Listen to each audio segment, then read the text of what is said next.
Welcome back to another technical deep dive here in the debug zone. Today we're tackling a big question and breaking it down with insights from other users. Hopefully this clears up some misconceptions and helps you get the answer you need.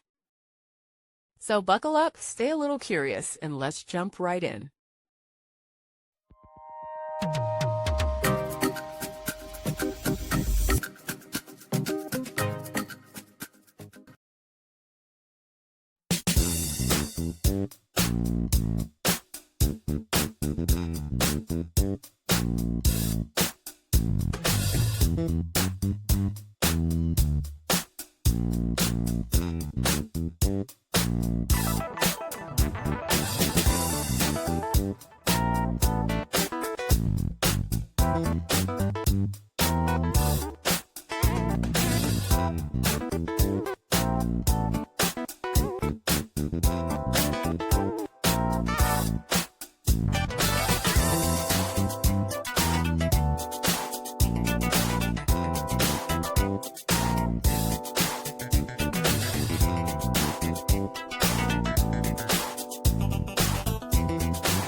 And that's a wrap. I hope you found the answer you were looking for. If you did, take a second to hit that subscribe button. It really helps out. And let me know in the comments which solution worked best for you. See you next time in the debug zone.